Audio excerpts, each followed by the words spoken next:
Rasha pressed her forehead against the cold window and watched the humans celebrate.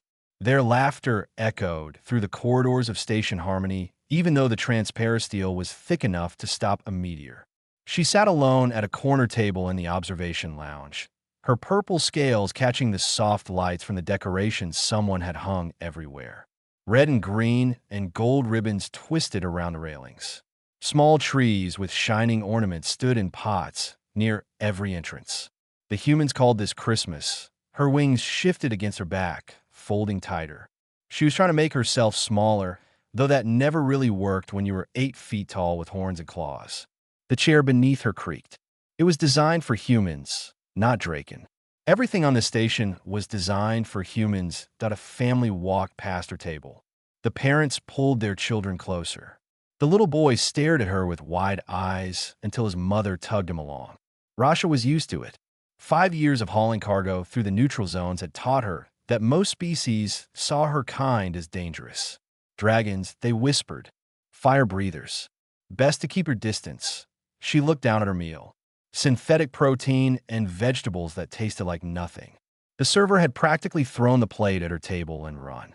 Rasha had tried to smile, tried to show she meant no harm, but her teeth were too sharp. Smiling just made it worse. Through the window, she could see into one of the family quarters. A human mother was helping her daughter hang a sock on the wall.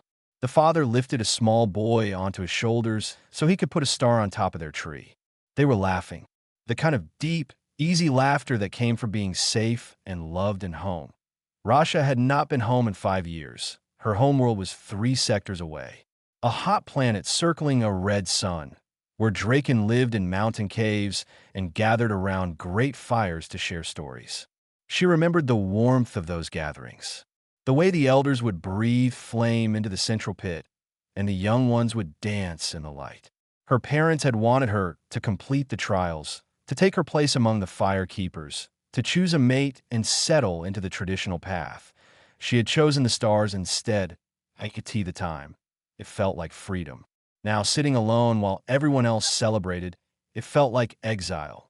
She took a bite of her food and did not taste it. A group of traders at the next table laughed at something. They were Centaurians, tall and thin with skin like polished copper. One of them glanced at her and said something to his friends. They all looked. Then they looked away. Rasha focused on her plate. She would finish her meal, return to her ship, and sleep. Tomorrow there would be another cargo run. Another empty corridor. Another day of people stepping aside when she walked past. This was her life now.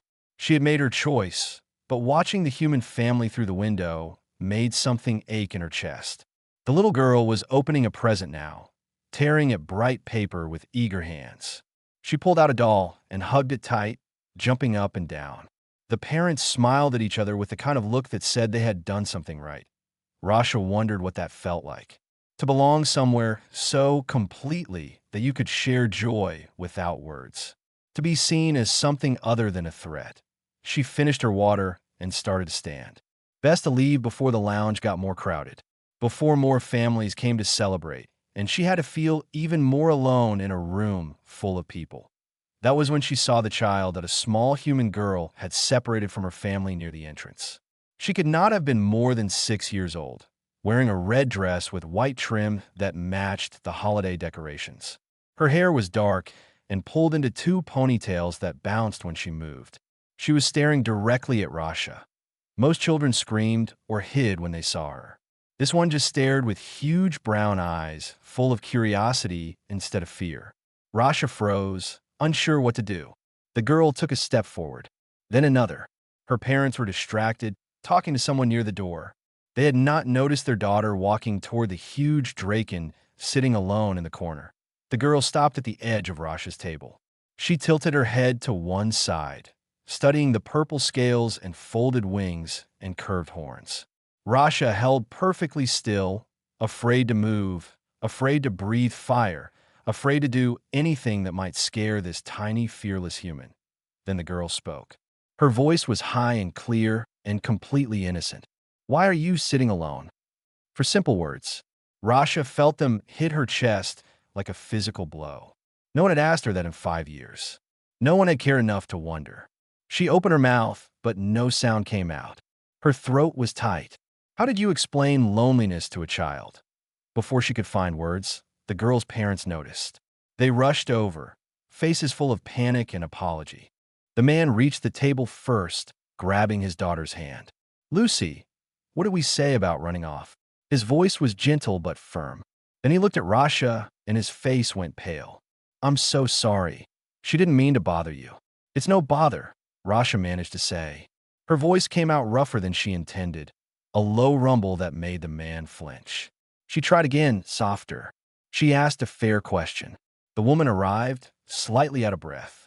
She had the same dark hair as the girl, pulled back in a practical bun. Lucy, sweetheart, you can't just walk up to strangers. She glanced at Rasha with nervous eyes. We're very sorry.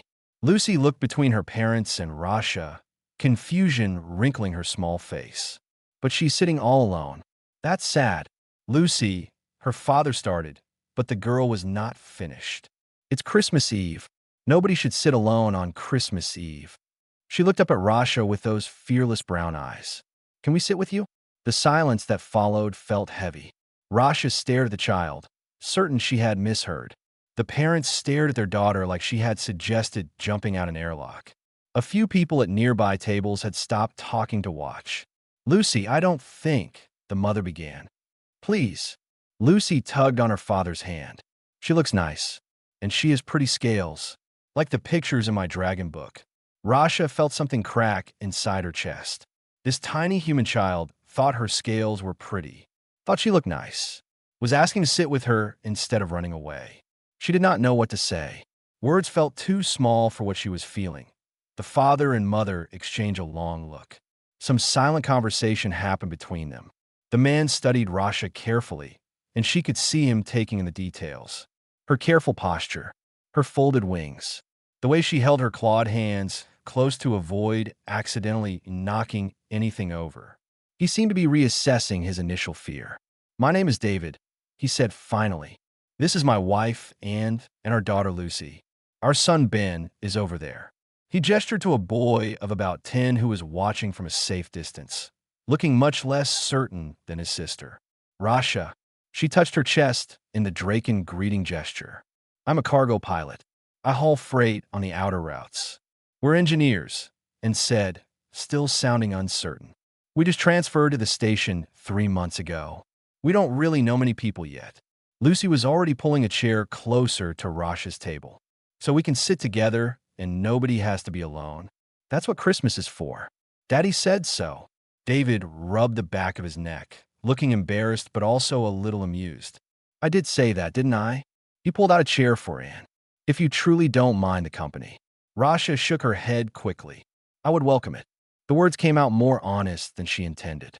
She cleared her throat. It has been a long time since anyone sat with me by choice. That seemed to settle something in Anne's expression. The nervous fear faded, replaced by something softer. She sat down, and David followed. Ben crept closer but stayed standing, keeping the table between himself and Rasha. Lucy climbed into the chair next to Rasha and immediately started peppering her with questions. Are those real horns? Can you really breathe fire? How big are your wings when you spread them out? Do you live on a spaceship? Have you been to a lot of planets? Lucy, let her breathe, David said, but he was smiling. Rasha found herself smiling too, carefully keeping her lips closed over her sharp teeth. Yes, they are real horns. Yes, I can breathe fire, but only when I need to. My wings are about 16 feet from tip to tip. I live on my ship, the Wanderer. And yes, I have visited many planets. Wow. Lucy's eyes went even wider. That's so cool. Ben inched a bit closer. What kind of ship do you have? A modified cargo freighter. I added extra thrusters and reinforced the hull for navigating asteroid fields. Rasha pulled up a holographic image from her wrist display, showing the Wanderer floating in space. It was not a pretty ship, all function and no style, but it was hers that Ben's caution melted a little. That's a Kestrel-class frame. Those are really hard to pilot. You know ships? Rasha asked. I want to be a pilot someday. Ben finally sat down, his curiosity winning over his fear. Dad's been teaching me to use the station simulators. They talked about ships for a while. David shared stories about working on the station's docking systems and described the life support engineering that kept everyone breathing. Lucy showed Rasha a toy she had gotten earlier, a small stuffed creature she called a reindeer. Rasha had no idea what a reindeer was, but she admired it politely. "Do you know about Christmas?" Lucy asked, holding the toy. "I have learned some things about it," Rasha admitted. "The humans celebrate this time every year. It is about giving gifts and gathering with family. It's about love," Lucy said simply, "and being together and helping people. That's what makes it special." Rasha felt that ache in her chest again. "We have something similar on my homeworld, the Flame Gathering. Draken come together to share fire and stories.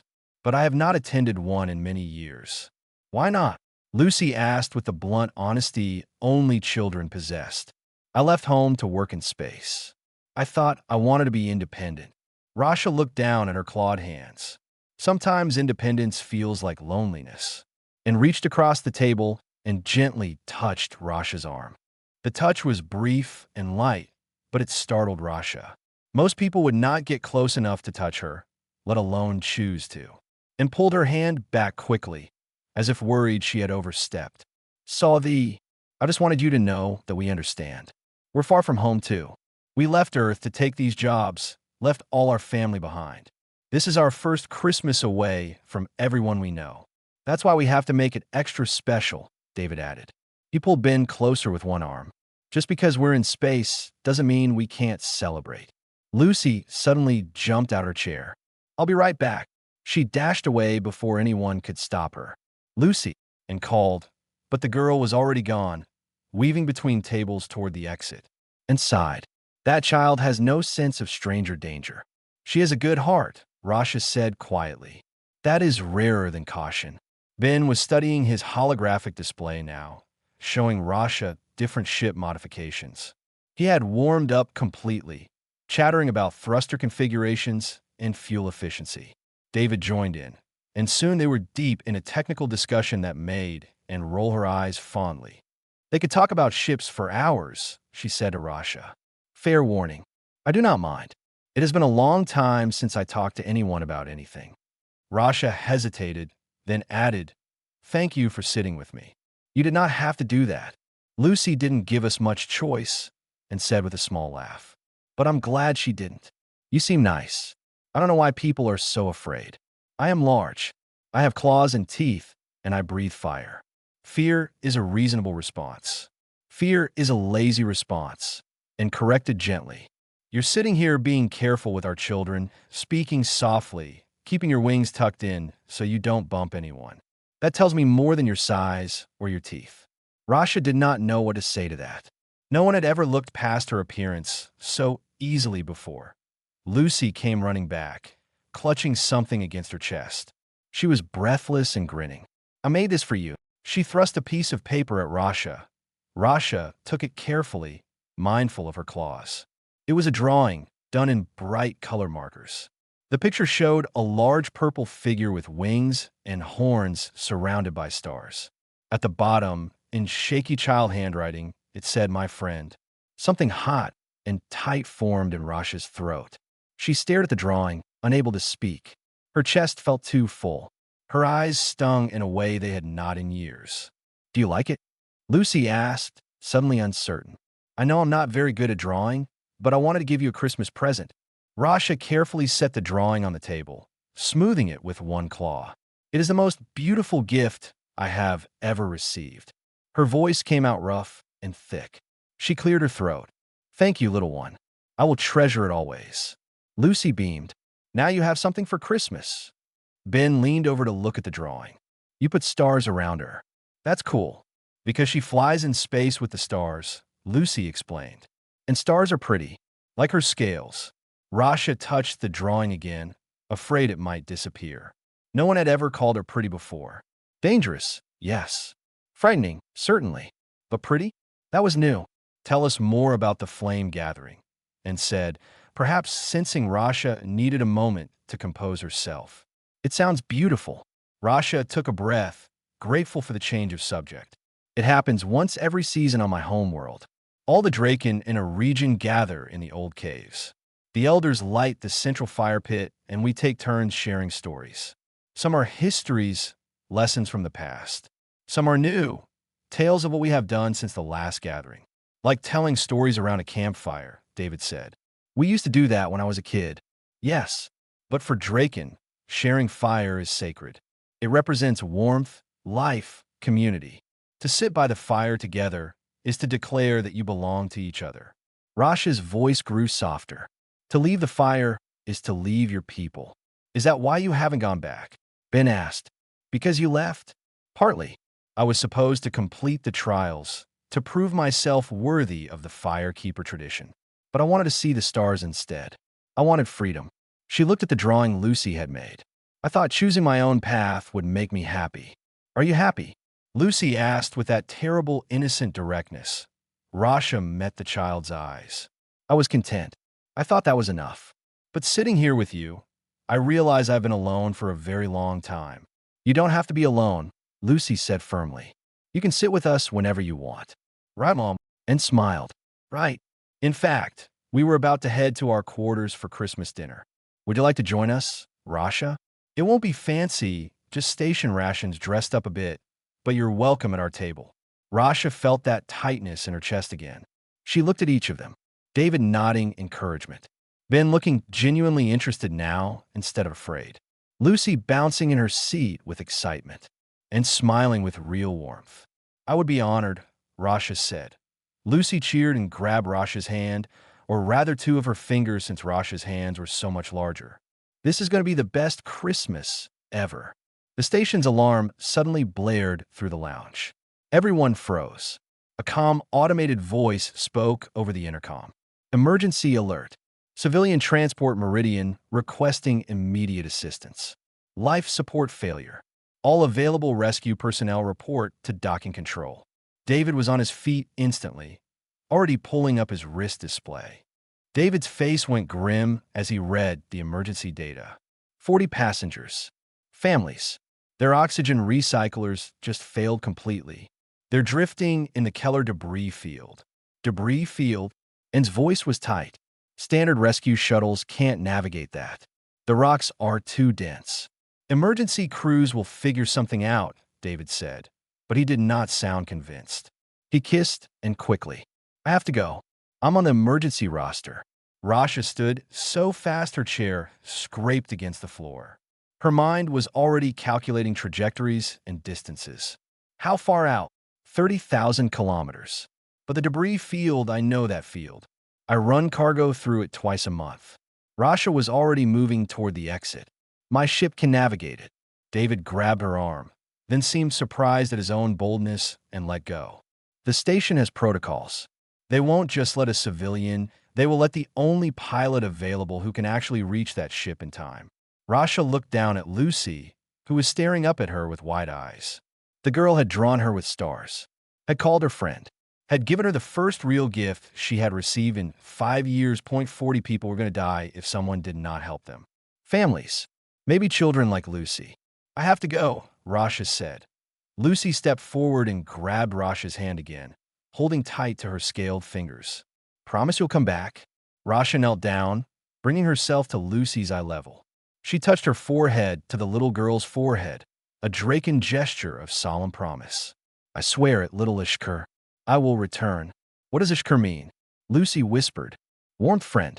The most precious kind of friend there is. Rasha stood and looked at David. Take care of your family. I will bring those people home. She ran. Her wings wanted to spread, but she kept them tight, navigating the corridors with speed that made people dive out of her way. She hit the docking level at full sprint and went straight to her ship's berth. The Wanderer sat waiting, ugly and reliable. Rasha slapped the entry panel and the ramp dropped. She was in the cockpit in seconds, running pre-flight while her claws flew over the controls. The station communication system crackled to life. Unidentified vessel. This is docking control. You do not have clearance to launch. This is Rasha of the Wanderer. I am going after the Meridian. Negative, Wanderer. Rescue operations are for authorized personnel only. Return to dock. Rasha's engines were already warming up. Those people do not have time for authorized personnel. They have maybe 20 minutes of air left. I can reach them in 15. Wanderer, you will stand down, or we will. A new voice cut in, older and carrying authority. Control, this is Commander Patricia. Let her fly. Silence. Then the control officer responded. Commander, she's a civilian. Akarbo Hode. We can't just. She's the only pilot we have who knows that debris field and has a ship that can handle it. Those 40 people need help now. Let her fly. That's an order. Yes, Commander. Rasha did not wait for more discussion. She fired her thrusters, and the Wanderer shot out of the docking bay into open space. The station fell away behind her, a wheel of lights against the black. Ahead was the debris field, a churning mass of rock and ice left over from shattered moon. She pushed the engines hard. The Wanderer was built for cargo, tough and slow, but Rasha had made modifications. Extra thrusters, reinforced hull plating, better sensors. She needed all of it now. The debris field loomed ahead like a wall of spinning stone. Most pilots went around it, adding hours to their journey. Rasha went straight in. Her hands danced over the controls, firing maneuvering jets in quick bursts. A boulder the size of a house tumbled past her starboard side. She rolled the ship, slipped through a gap between two ice chunks, fired reverse thrust to avoid a spinning fragment of metal. This was what she was good at. In space, with her ship responding to every touch, she was not too big or too frightening. She was perfect. The meridian showed up on her sensors, a struggling blip transmitting a weak distress signal. Rasha angled toward it, weaving through the debris with practiced precision. She could see it now through the viewport, a civilian transport spinning slowly, its running lights flickering. Meridian, this is the cargo ship Wanderer. I am here to assist. The response was full of static and fear. Wanderer, our oxygen is almost gone. We have children on board. Please hurry. I am coming. Prepare to receive tow cables. Rasha brought her ship alongside the transport, matching its spin. Her hands were steady despite her racing heart. She fired the magnetic grapples. The first one caught. The second bounced off the transport's hull, that a chunk of debris slammed into her port thrusters. Alarm screamed. Rasha fought to stabilize, firing her remaining thrusters in a careful dance to keep from spinning out of control. She lined up the second grapple and fired again. It caught, both cables secure. Now came the hard part. She had to pull the transport out of the debris field without the cables snapping or her damaged thrusters giving out completely. Rasha gritted her teeth and began the slow extraction, her claws tight on the controls. Another impact. This time the transport shuddered and one cable went loose. Rasha swore in her native language, a sound like rocks grinding. The transport was starting to spin faster, the remaining cable twisting. If it snapped, those people were dead. She did something crazy. She extended her ship's manipulator arms, the heavy mechanical limbs meant for moving cargo containers. Rasha wrapped the manipulator arms around the Meridian's hull, physically holding the transport steady while she reattached the loose cable. The strain on her ship's systems was enormous. Warning lights flashed across every panel. The arms were not designed for this kind of stress. Neither were her damaged thrusters. But she held on. Slowly, meter by meter, she dragged the transport out of the debris field. Her muscles ached from tension. Sweat ran down her scales. But she did not let go. She had made a promise to a little girl who had called her friend. Clear space opened ahead. Rasha pulled the Meridian free of the last tumbling rocks and set a course back to Station Harmony. Her thrusters were smoking. Half her systems were in the red. But both ships were moving in the right direction. Meridian, we are clear. You are safe now. The response came through broken with tears of relief. Thank you.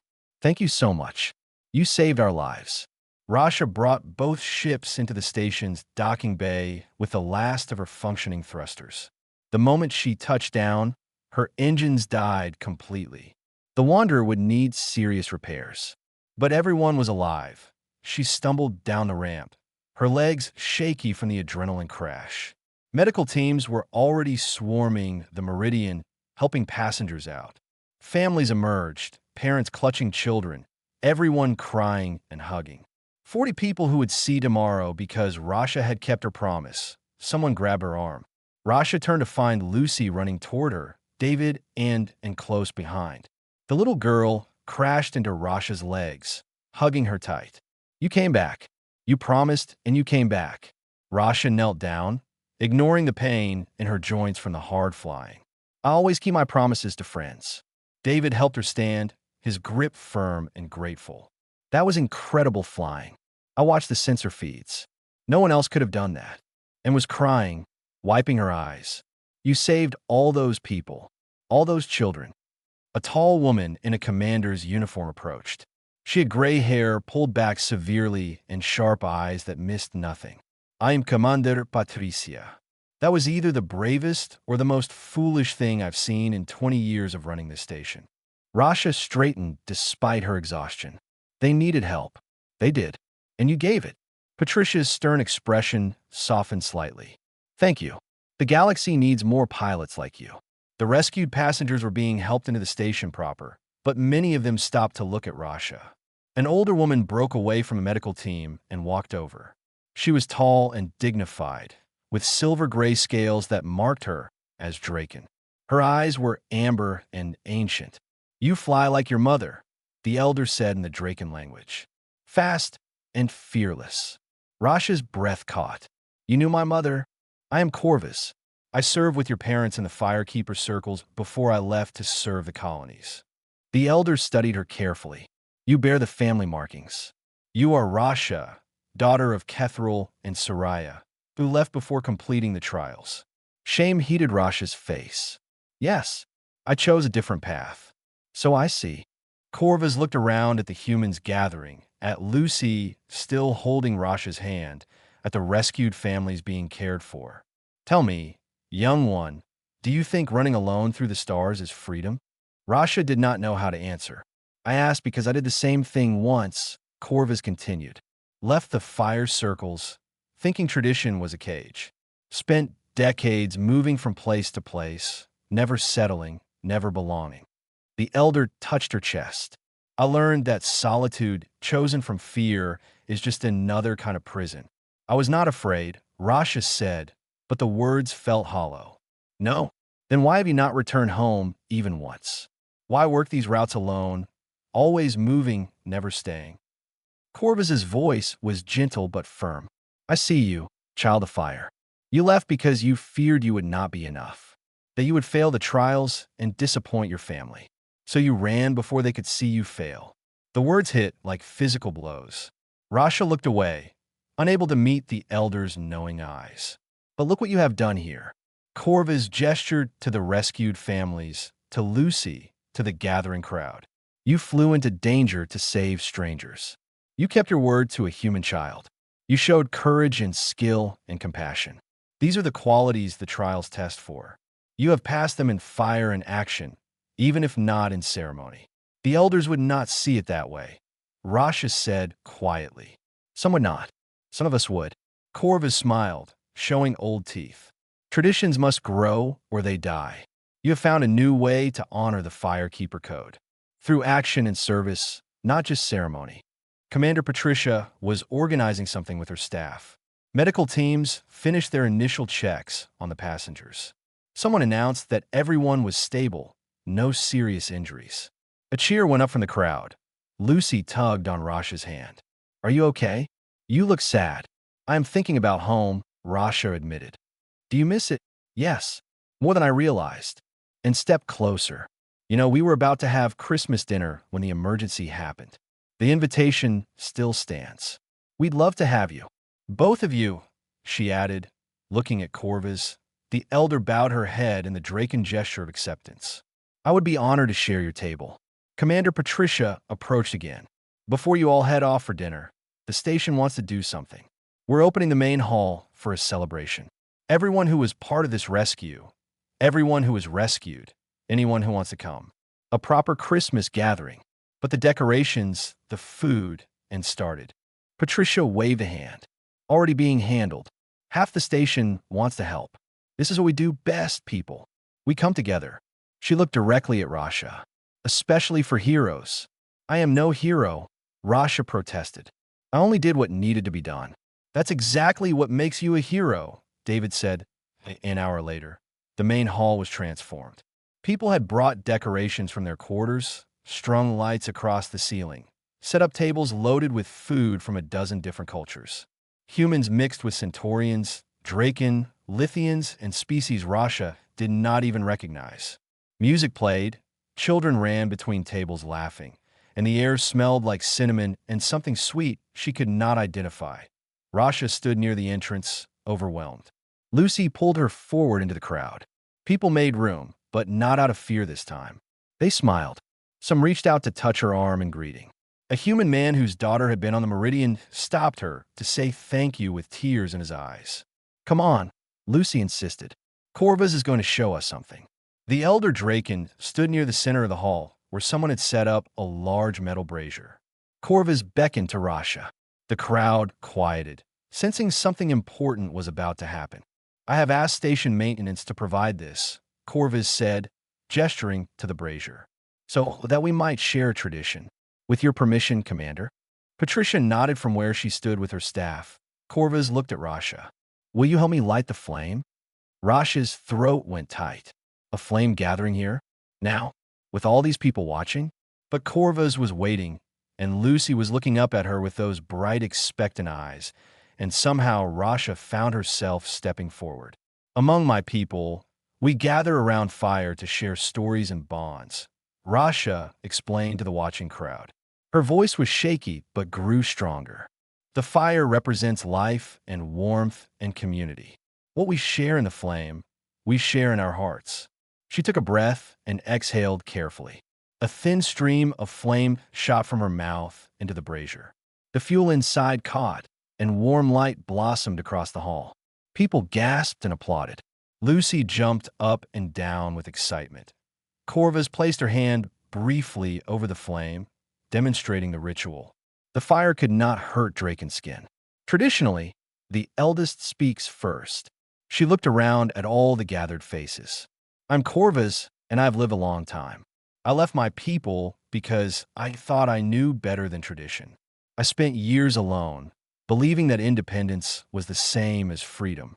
But today I was rescued from certain death by a young Draken who also left home, who also chose her own path. She taught me that traditions do not die when we change them. They grow. She honored the Firekeeper Code by risking her life to save strangers. This is what our people have always valued: courage, sacrifice, community. The form may change, but the heart remains. Corvus placed her hand over her heart and bowed to Rasha. Then she stepped back, inviting Rasha forward. Rasha stood before the flame, feeling its warmth on her scales. She looked at Lucy, at David, and Ben, at all the faces watching with kindness instead of fear. I am Rasha. I left my homeworld thinking I wanted freedom. I thought being alone made me strong. But tonight I learned something. A little human child asked me why I was sitting alone. Such a simple question, and I realized I had no good answer. I had been alone because I was afraid. Afraid I would not be enough. Afraid I would fail. Afraid people would see me as a monster. She paused, her voice thick with emotion. But this child saw me as a friend. This family invited me to sit with them. When people needed help, they trusted me to save them. I have spent 5 years running from the fire, thinking I was free. But tonight, I am standing in the warmth again, and I understand. Freedom is not the absence of bonds. It is choosing which bonds to honor. Rasha placed her hand over the flame, feeling the heat that could not burn her. Then she did something that was not part of any traditional ceremony. She held out her other hand to Lucy. The little girl stepped forward without hesitation. Rasha lifted her carefully, holding her safe above the flame where she could feel the warmth but not be hurt. What is in your heart, little Ishkar? Lucy looked at the gathered crowd, then at Rasha. I'm glad you're not alone anymore. And I'm glad we're friends. Friends are the best Christmas present ever. The hall erupted in applause. Rasha carefully set Lucy down, her eyes burning with tears she refused to let fall. David and Anne came forward, adding their own words to the flame. Then Patricia. Then the families from the Meridian, one after another, each sharing gratitude or hope or simple joy. Other species began to share their own traditions. A Centaurian sang a haunting melody about unity. A Lithian demonstrated a ritual dance. The barriers between cultures blurred as everyone contributed something to the gathering. Rasha found herself surrounded by people, not because they feared her, but because they wanted to be near her. Children asked to touch her scales. Adults asked about Draken culture. Someone brought her food, and she actually tasted it this time, savoring flavor she had ignored for too long. Lucy fell asleep against Rasha's side as the celebration continued, and smiled and draped a blanket over her daughter. "She's had quite a night." "So have I," Rasha said softly. She looked at the drawing Lucy had made, now carefully folded in her pocket. "My friend," it said. David sat down on Rasha's other side. "We meant what we said earlier. You're welcome at our table anytime. Not just for holidays. Anytime. The station could use a pilot of your skills," Patricia added, joining them. "If you ever tire of hauling cargo alone, we have a position open. Search and rescue. Helping people who get into trouble out here."